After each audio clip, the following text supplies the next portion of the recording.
Video में हम एक इन्फॉर्मेशन आप सबों के बीच शेयर करना चाहते हैं जो कि अपना अपकमिंग बोर्ड एग्ज़ाम है। कौन सा एग्ज़ाम है भाई? अपना अपकमिंग जो बोर्ड एग्ज़ाम है 2023 को लेकर के। कौन सा बोर्ड एग्ज़ाम है? अपना जो एग्ज़ाम 2023 को लेकर के जो होने वाली है। कौन सा बोर्ड एग्ज़ाम? 2023 एग्ज़ाम 2023। कौन कौन सा बोर्ड कवर करेंगे अपन? CBSE बोर्ड कवर करेंगे। कौन सा बोर्ड कवर करेंगे? CBSE बोर्ड कवर करेंगे, ICSE बोर्ड कवर करेंगे और BSEB बोर्ड कवर करेंगे, बिहार बोर्ड कवर करेंगे। ठीक है, जो भी इंग्लिश मीडियम के बच्चे हैं बिहार बोर्ड में उनको सहायता मिलेगी, क्योंकि हिंदी मीडियम इसमें हम कवर नहीं कर सकते हैं। ठीक है, और जो आपका सिलेबस है, जो भी आपका जो सिलेबस है 2023 एग्ज़ाम का, वो सिलेबस क्या है सो ध्यान से देखिएगा। सबसे पहला सिलेबस आपका जो है, देखिए इस बार जो क्या क्या गया है ना, जो CBSE और ICSE बोर्ड में जो है ना सिलेबस को कम से कम 30% रिड्यूस कर दिया गया है। कितना कम कर दिया गया? 30% रिड्यूस कर दिया गया, जिसमें कि पहला चैप्टर इलेक्ट्रोकेमिस्ट्री है, आपको देखने को मिल रहा होगा। क्या है? इलेक्ट्रोकेमिस्ट्री है। ठीक है, दूसरा क्या है? केमिकल काइनेटिक्स है। तीसरा क्या है? सॉल्यूशन है। मतलब फिजिकल केमिस्ट्री का जो टॉपिक आपको पढ़ना है ना, सिर्फ 3 चैप्टर पढ़ने हैं आपको। कौन कौन सा पढ़ना है? इलेक्ट्रोकेमिस्ट्री पढ़ना है, केमिकल काइनेटिक्स पढ़ना है और सॉल्यूशन पढ़ना है। ठीक है, फिर आते हैं इनऑर्गेनिक पोर्शन पे। इनऑर्गेनिक पोर्शन में कितना पढ़ना है? D&F ब्लॉक पढ़ना है, कोऑर्डिनेशन कंपाउंड पढ़ना है और बस ये 2 पढ़ना है। ठीक है, और बायोमोलिक्यूल ले सकते हैं। बायोमोलिक्यूल इनऑर्गेनिक में या फिर ऑर्गेनिक में कंसीडर कर सकते हैं। ऑर्गेनिक में ही जनरली कंसीडर किया जाता है। ठीक है, तो और बाकी ऑर्गेनिक जो बचे हैं 3-4 चैप्टर, वो किसके हैं ऑर्गेनिक में? जिसमें क्या है? Halo alkane and hello Erin है, अल्कोहल, फिनोल एंड ईथर है, aldehyde, ketone and carboxylic acid है और क्या है? अमाइन है।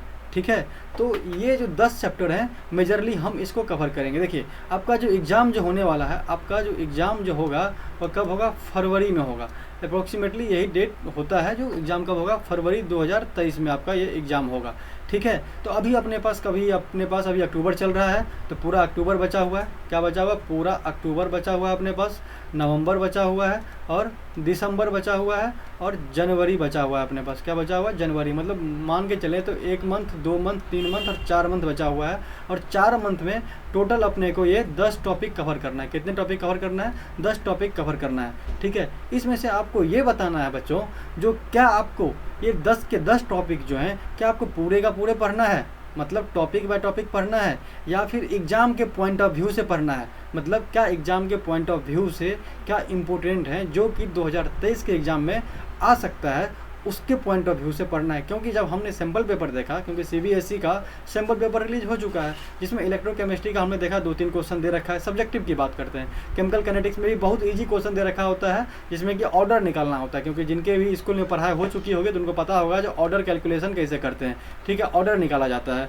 उसके बाद क्या? सॉल्यूशन में जनरली जो सवाल पूछते हैं ना, वो या तो पूछ देंगे डेफिनेशन में रॉड्स लॉ क्या होता है, हेनरी लॉ क्या होता है, या आपसे पूछ लेगा जो टाइप्स ऑफ कॉलिगेटिव प्रॉपर्टीज़ क्या होते हैं। वो चारों जो कॉलिगेटिव प्रॉपर्टीज होते हैं उसको आपको एक्सप्लेन करने के लिए बोल दिया जाएगा। ठीक है, D&F ब्लॉक में जो था हमने देखा सैम्पल पेपर में, D&F ब्लॉक को ले लें तो अच्छा क्वेश्चन था। ठीक है, अच्छा क्वेश्चन था जिसको कि अपने को अच्छे से पढ़ना पड़ेगा। कोऑर्डिनेशन कंपाउंड का बहुत ईजी क्वेश्चन आता है, बहुत ही ईजी क्वेश्चन आता है, जिसमें कि आपसे कहा जाता है हाइब्रिडाइजेशन कैलकुलेट करने के लिए। क्या कैलकुलेट करने के लिए बोला जाता है? हाइब्रिडाइजेशन कैलकुलेट करने के लिए। बहुत ही आसान होता है। ठीक है, इसमें कुछ कंपाउंड दे रखा होगा, जैसे कि मान लेते हैं अपने को Na2 Fe साइनाइड का 6 ऊपर मान लेते हैं हम 4- चार्ज है। ठीक है, तो इससे आपसे क्या क्वेश्चन पूछ सकता है? आपसे ये पूछ देगा, बताइए आयरन का जो है सबसे पहले ऑक्सीडेशन स्टेट क्या है? क्या है? ऑक्सीडेशन स्टेट क्या है? दूसरा क्वेश्चन आपसे ये पूछा जा सकता है, यह साइनाइड जो है, CN लिगेंड जो है, यह यहाँ पे मोनोडेंटेट की तरह बिहेव करेगा कि बाइडेंटेट की तरह बिहेव करेगा? ठीक है, क्योंकि ये जो पढ़ते हैं मोनोडेंटेट और बाइडेंटेट, ये हम पढ़ते हैं जब कोऑर्डिनेशन कंपाउंड को स्टडी किया जाता है, तब वहाँ पढ़ते हैं टाइप्स ऑफ डेंटिसिटी, तो वहाँ ये चीज़ स्टडी किया जाता है। ठीक है, उसके बाद आपसे क्या पूछा जा सकता है इसमें? सबसे पहला पूछ लिया आपको ऑक्सीडेशन स्टेट क्या होता है, दूसरा पूछेगा कोऑर्डिनेशन नंबर क्या होता है, तीसरा क्वेश्चन जो बहुत फेमस है, क्या यह कंपाउंड कलर कोई शो करेगा? क्या यह कंपाउंड कोई कलर शो करेगा? क्या यह कंपाउंड कोई कलर शो करेगा? क्या अगर कलर शो करेगा तो यह बताइए किस बेसिस पे करेगा? तो कलर को जो हम जनरली एक्सप्लेन करते हैं किसके बेसिस पे एक्सप्लेन करते हैं? हम एक्सप्लेन करते हैं नंबर ऑफ, किसके बेसिस पे एक्सप्लेन करते हैं? हम एक्सप्लेन करते हैं नंबर ऑफ अनपेयर्ड इलेक्ट्रॉन के बेसिस पे करते हैं। किसके बेसिस पे करते हैं हम? नंबर ऑफ किसके बेसिस पे करते हैं बाबू? Number of unpaired. देखो हम पहली बार लिख रहे हैं पेन टैप पे, ठीक है, इसलिए थोड़ा बहुत प्रॉब्लम आ रही है, ठीक है, प्रैक्टिस से हो जाएगा। किसके बेसिस पे करते हैं? नंबर ऑफ अनपेयर्ड इलेक्ट्रॉन के बेसिस पे करते हैं, नंबर ऑफ अनपेयर्ड इलेक्ट्रॉन के बेसिस पे करते हैं। अगर उसके पास, अगर किसी भी कंपाउंड के पास नंबर ऑफ अनपेयर्ड इलेक्ट्रॉन होता है, वह कंपाउंड क्या हो जाएगा? पैरामैग्नेटिक हो जाएगा। ये आप सबों को पता है, क्या हो जाएगा? पैरामैग्नेटिक कंपाउंड हो जाएगा। और पैरामैग्नेटिक कंपाउंड हो जाएगा तो वह कलर शो कर देगा, ठीक है। अगर उसके पास नंबर ऑफ अनपेयर्ड इलेक्ट्रॉन नहीं है, मतलब कि नंबर ऑफ अनपेयर्ड इलेक्ट्रॉन अगर उसके पास 0 होता है, तो वह कंपाउंड कहलाएगा डायामैग्नेटिक कहलाएगा। क्या कहलाएगा? डायामैग्नेटिक कहलाएगा, ठीक है। तब वो क्या करेगा? कलर शो नहीं करेगा। हालांकि हम देखेंगे कलर शो जो है, सो जैसे मान लीजिए हम एक एग्जांपल ले लेते हैं, KMnO4। बताइए KMnO4 में मैग्नीज का, किसका? मैग्नीज का, मैग्नीज किस ऑक्सीडेशन स्टेट में है? तो +7 ऑक्सीडेशन स्टेट में है। तो +7 ऑक्सीडेशन स्टेट में है, तो बताइए मैग्नीज के पास कितने इलेक्ट्रॉन बच गए? बताइए। अब इसका कलर कैसे पता चलेगा? क्योंकि इसके पास, मैग्नीज के पास अनपेयर्ड इलेक्ट्रॉन 0 हैं। कितने अनपेयर्ड इलेक्ट्रॉन है? अगर हम बोल दें अनपेयर्ड इलेक्ट्रॉन, अगर हम बात कर रहे हैं अनपेयर्ड इलेक्ट्रॉन की, तो कितने हैं मैग्नीज के पास अनपेयर्ड इलेक्ट्रॉन? ऐसा वो क्लीन कर लेते हैं, फिर हम एक्सप्लेन करते हैं इजीली। देखिए मैग्नीज कहाँ आता है? सबसे पहले देखिए इसका कन्फिग्रेशन लिखना अपने को आना चाहिए। कहाँ आता है मैग्नीज? सबसे पहले कौन आता है बताइए? सबसे पहले अपने पास आता है,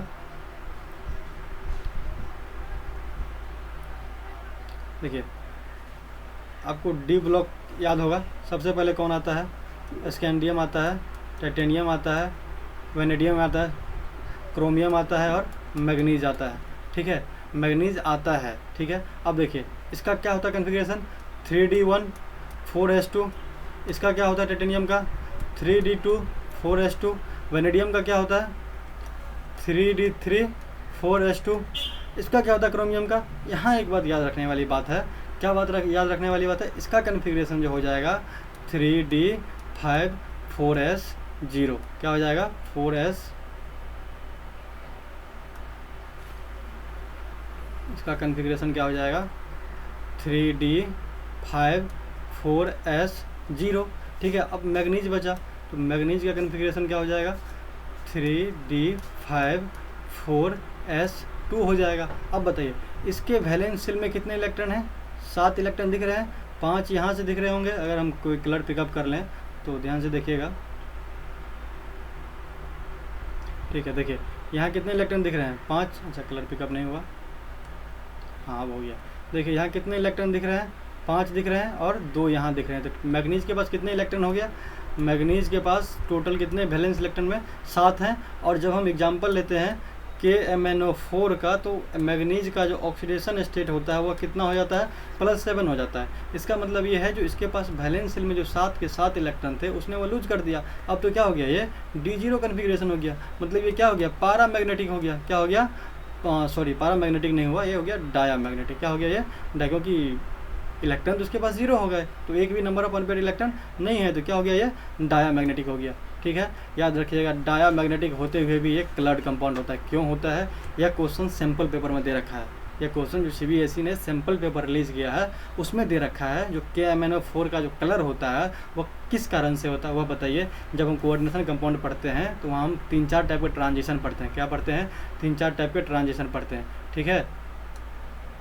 थोड़ा नेक्स्ट पेज ले लेते हैं। अरे आजा, हाँ आ गया। देखिए नेक्स्ट पेज जैसे हम नंबर ट्रांजिशन पढ़ते हैं, टाइप्स ऑफ ट्रांजिशन। अभी तो बस मैं थोड़ा सा एक्सप्लेन करता हूँ जो क्वेश्चन कहाँ से आते हैं, क्वेश्चन कहाँ से आते हैं, ठीक है। टाइप्स ऑफ ट्रांजिशन में पहला ले लिया जाता है LMCT, आपने पढ़ा होगा। दूसरा हो जाता है MLCT। क्या हो जाता है? MLCT, ठीक है। तीसरा हो जाता है, देखिए आपको 12 तक बस यही 2 चीज़ की ज़रूरत है। LMCT और MLCT का होते 2 और होते हैं, MMCT होते हैं, metal to metal charge transfer होते हैं। लेकिन अपने को इधर नहीं जाना है, होता है, ठीक है, इस पर नहीं जाना। अपने को जो क्वेश्चन सॉल्व हो जाएगा वो किससे हो जाएगा? सिर्फ और सिर्फ इसी से हो जाएगा। किससे हो जाएगा? LMCT से हो जाएगा, LMCT से हो जाएगा और MLCT से क्वेश्चन अपने को सॉल्व हो जाएगा। जब अपन कोऑर्डिनेशन कंपाउंड पढ़ेंगे तब वहाँ पे ये सब हम डिस्कस करेंगे, ठीक है। तो देखिए क्वेश्चन कहाँ से आता है हमने बता दिया आपको, अपना जो सिलेबस था। हाँ देखिए इलेक्ट्रोकेमिस्ट्री में क्वेश्चन कहाँ से आता है? सबसे पहले क्वेश्चन आता है आपका नस्ट इक्वेशन से। किससे क्वेश्चन आएगा इसमें? इलेक्ट्रोकेमिस्ट्री में जो क्वेश्चन आएगा नस्ट इक्वेशन से आएगा, ठीक है। जो कि सबको पता होता है क्या होता है नस्ट इक्वेशन? E बराबर E नोड माइनस 0.0591 अपॉन में n log ऑफ P/R होता है, ये फार्मूला होता है। ठीक है, मैक्सिमम क्वेश्चन इसी से आ जाता है। और एक दो क्वेश्चन और आता है जहाँ हम इलेक्ट्रोकेमिस्ट्री में कंडक्टेंस पार्ट कवर करते हैं। कौन सा पार्ट कवर करते हैं बच्चों? कंडक्टेंस पार्ट कवर करते हैं। तो कंडक्टेंस में इंपॉर्टेंट क्या हो जाता है ना, इसका यूनिट, कंडक्टेंस का यूनिट नहीं, आपने पढ़ा होगा मोलर कंडक्टिविटी होता है, ठीक है, इक्विवेलेंट कंडक्टिविटी होता है, तो उस सब का जो है सो, और क्या कहते हैं उसको, कप्पा हो जाता है। ठीक है, उस सब का यूनिट जो है सो अपने से ऑब्जेक्टिव में पूछ लिया जाता है। ठीक है, तो वो इंपॉर्टेंट हो जाता है। केमिकल काइनेटिक्स में जनरल पूछ दिया जाता है, जो क्या कहते हैं ऑर्डर निकालना होता है। ठीक है ना, वो बहुत बेसिक क्वेश्चन केमिकल काइनेटिक्स से पूछ दिया जाता है। या फिर आपको रेट कांस्टेंट का कोई भी यूनिट दे देगा, रेट कांस्टेंट का यूनिट दे देगा, बताएगा, बताइए इसका ऑर्डर क्या हो जाएगा। ठीक है, सॉल्यूशन हमने बता दिया। कॉलिगेटिव प्रॉपर्टी से जनरली क्वेश्चन पूछा जाता है। D and F block coordination का बता दिया। हेलो एल्किन और हेलो एरिन में कुछ टाइप के स्पेशल रिएक्शन होते हैं।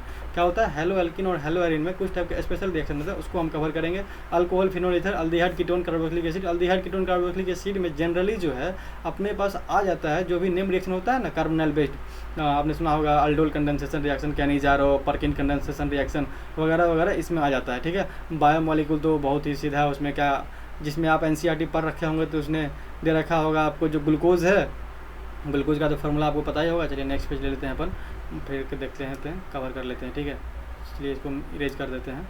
ठीक है, देखिए इसे ग्लूकोज है अपने पास। ठीक है, ग्लूकोज है, ग्लूकोज का फार्मूला सबको पता होता है, क्या होता है? C6H12O6 होता है। अगर हम इसको ड्रॉ कर लें, ठीक है, देखो स्ट्रेट नहीं बन रहा है तो हम थोड़ा यूज कर लेते हैं। देखो, ठीक है, हम यूज कर लेते हैं इसका ही भाई साहब का। ये क्या करेंगे, सीधा लाइन ड्रॉ कर देंगे अपना, हम ड्रॉ कर, अरे थोड़ा हो गया, अच्छा रहने दीजिए, कोई बात नहीं। देखिए, अगर हम ग्लूकोज का फॉर्मूला बनाएंगे तो क्या बन जाएगा? सबसे ऊपर कौन आ जाता है बाबू, आप सबको पता है, बताइए। ग्लूकोज का फार्मूला में सबसे ऊपर कौन आ जाता है? CHO, क्योंकि मोस्ट ऑक्सीडाइज ग्रुप आ जाएगा। फिर टोटल 6 कार्बन होते हैं, तो एक कार्बन तो ऊपर लग गया, 1 carbon, 2 carbon, 3 carbon, 4 carbon, 5 carbon, और ये छठा कार्बन यहाँ कौन जुड़ जाता है? CH2OH। ठीक है, अब देखिए इधर भी OH लग जाएगा, आपको फार्मूला याद रखना पड़ेगा। OH लग जाएगा, इधर OH लग जाएगा, इधर OH लग जाएगा। ठीक है, और इधर क्या आ जाएगा? H आ जाएगा, इधर भी H आ जाएगा, और इधर भी H आ जाएगा। ठीक है, ये ग्लूकोज का फार्मूला हो गया। ठीक है, अब आपसे पूछ लेता है ना इसमें कि बताइए इस ग्लूकोज को जब हम ट्रीट कर दें, किसके साथ ट्रीट कर दें? कॉन्क HNO3 के साथ। किसके साथ ट्रीट कर दें? HNO3 के साथ। तो बताइए प्रोडक्ट क्या बनेगा, बताइए प्रोडक्ट क्या बनेगा। ठीक है, इसी में दूसरा रिएक्शन हो जाएगा। बताइए जब इसमें हम ब्रोमीन वाटर टेस्ट करते हैं, Br2 के साथ हम H2O मिला दें, तो बताइए प्रोडक्ट मतलब क्या बनेगा, प्रोडक्ट या फिर कलर क्या चेंज हो जाएगा। इस टाइप के क्वेश्चन सैम्पल पेपर में दे रखा है, जो कि 2023 के लिए CBSE ने रिलीज़ किया है। इस प्रकार के क्वेश्चन पूछ लिया जाता है। ठीक है, तो हम आते हैं फिर से अपने सिलेबस पे। तो बस बायोमॉलिक्यूल में बहुत ही सिंपल है। अमाइन में मेनली क्या होता है ना, अमाइन को अगर हम बात कर लें, अमाइन में तो मेनली अमाइन से जो क्वेश्चन पूछा जाता है ना, इसको रीड कर लेते हैं। मेनली अमाइन से जो क्वेश्चन पूछ लिया जाता है बाबू, अमाइन से जो क्वेश्चन पूछ लिया जाता है अपने पास, बेसिक स्ट्रेंथ का क्वेश्चन पूछ लिया जाता है, बेसिक स्ट्रेंथ का। यहाँ पे कुछ कमाल की चीज़ें देखने को मिलती है। कब देखने को मिलती है? जब ये देखने मिलती है तो मान लीजिए अपने पास CH3 के साथ NH2 ग्रुप हो, ठीक है, या फिर CH3 नाइट्रोजन, CH3 हाइड्रोजन, मतलब बोले तो 1 degree amine, 1 degree amine, 2 degree amine, और एक ले लेते हैं 3 डिग्री अमाइन। इस सब का बेसिक स्ट्रेंथ पूछ लेगा। और इसमें मेजरली डिपेंड करता है जो अल्काइल ग्रुप है ना, ये अल्काइल ग्रुप जो आपको दिख रहा होगा, इसके ऊपर मेजरली डिपेंड करता है। इसमें पूछ लेगा आपको एक्वस फेज में क्या होगा, बेसिक स्ट्रेंथ किस फेज में होगा, एक्वस फेज में क्या होगा, गैसियस फेज में क्या होगा, किस फेज में, गैसियस फेज में क्या होगा। तो अमाइन में मेनली ये 2-3 प्रकार का क्वेश्चन बनता है। ठीक है, तो बस अब आपको ये बात बताना है बाबू, जो ये 10 टॉपिक जो है, क्या आपको एग्जाम पॉइंट ऑफ व्यू से पढ़ना है? जो चीज़ जिस टॉपिक के अंदर क्या इंपॉर्टेंट है बस वही पढ़ना है।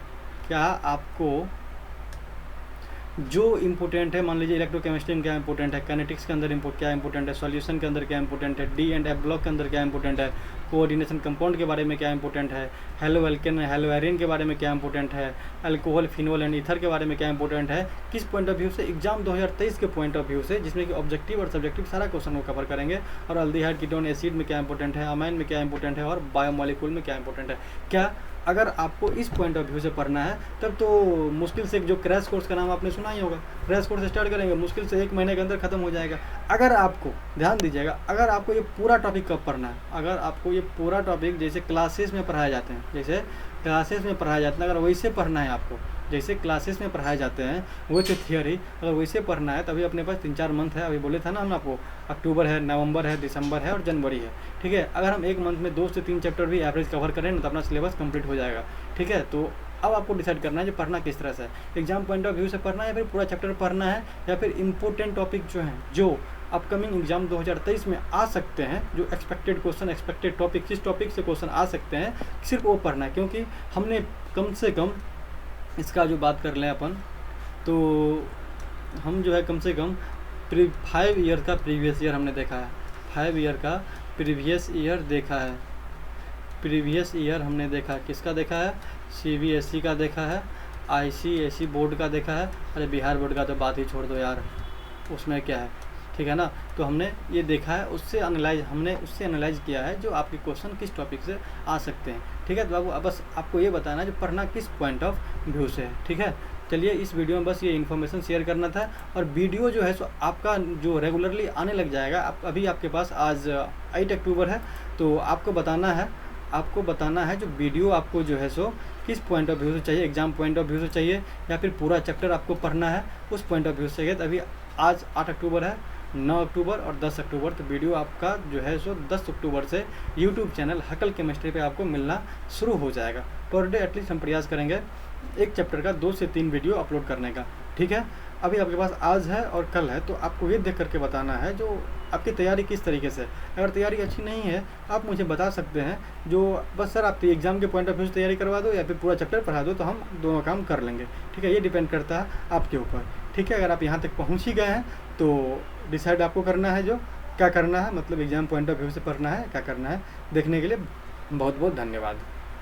ख़त्म करते हैं आज की वीडियो यहीं पे।